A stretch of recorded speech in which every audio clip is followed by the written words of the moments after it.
در موج برنامه اطلاعاتی خبر.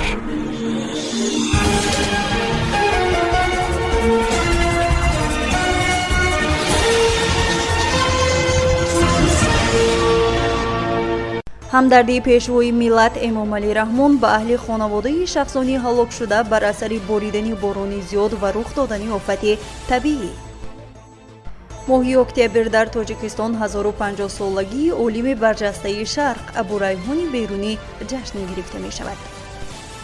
дар вилояти Суғд ғолибони озмуну олимпиадаҳо ва омӯзгорони онҳо қадрдонӣ гардиданд. тафсилоти таркиши маргбор дар нуқтаи фурӯши сӯзишворӣ дар Руминия. Ҳиндустон аз Русия уран харид. бо шарҳи бештари ин ва дигар хабару рӯйдодҳо бо шумо ҳастам Мартаба Раҳмон ва салом. дирӯз бар асари боридани борони зиёд дар шаҳри Ваҳдат ва ноҳияи Рӯдакӣ офати табиӣ рух дод ки дар натиҷаи он 13 нафар одамон аз ҷумла 11 нафар дар шаҳри Ваҳдат ва 2 нафар дар ноҳияи Рӯдакӣ ба ҳалокат расиданд. президенти ҷумҳурии Тоҷикистон пешвои миллат муҳтарам Эмомалӣ Раҳмон ба аҳли хонавода ва бозмондагони шахсони ҳалок шуда изҳори ҳамдардӣ намуданд. роҳбари давлат ҳамчунин ба сарвазири мамлакат Кумитаи ҳолатҳои фавқулода ва мудофиаи гражданӣ ва дигар сохтору мақомоти дахлдор супориш доданд ки ба оилаҳои шахсони дар натиҷаи офати табиӣ ба ҳалокат расида кӯмак расонида доир ба бартараф намудани оқибатҳои офати табиӣ чораҳои фаврӣ андешанд. даҳаи якуми моҳи октябри соли равон дар ҷумҳурии Тоҷикистон 1050-солагии нобиғаи маъруфи тоҷик олими барҷастаи Шарқ Абурайҳони Берунӣ ҷашн гирифта мешавад. ба ин муносибат санаи 9 ва 10 октябр дар шаҳри Душанбе симпозиуми байналмилалии илмӣ таҳти унвони Абурайҳони Берунӣ кашфи асрори табиат дар ҳамкорӣ бо ЮНЕСКО баргузор мегардад. хабар медиҳад Амид Ховар бо истинод ба Академияи миллии илмҳои Тоҷикистон. ҳадаф аз баргузории ин симпозиум баррасии ҳамаҷонибаи ҷанбаҳои таърихӣ, илмӣ, фарҳангӣ, иҷтимоӣ осори Абурайҳони Берунӣ ва саҳми ӯ дар тамаддуни башарӣ мебошад.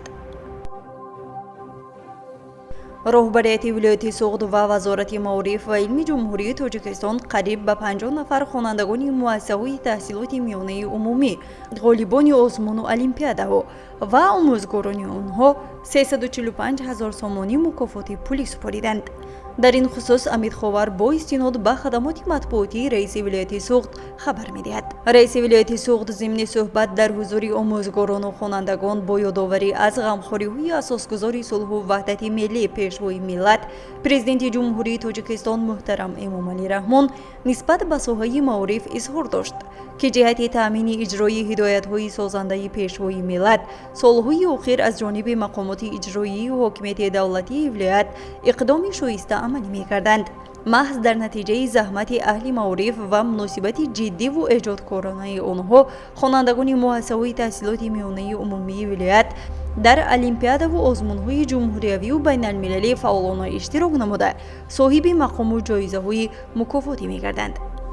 аз ҷумла дар соли таҳсилӣ 2022-2023 769 нафар хонандагони муассисаҳои таълимии вилоят дар олимпиадаҳои ҷумҳуриявӣ, 63 нафар дар олимпиадаҳои байналмилалӣ ва 489 нафар дар олимпиадаҳои байналмилалии фосилавӣ сазовори ҷойҳои ифтихориву ҷоизаҳо шуданд.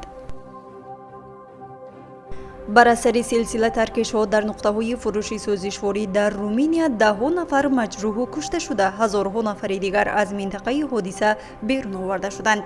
теъдоди ҳалокшудаҳо бар асари таркишҳо дар як нуқтаи фурӯши сӯзишворӣ дар шаҳри Кривидияи Руминия ба 2 нафар расида, маҷрӯҳон ҳудуди 60 нафарро ташкил медиҳанд.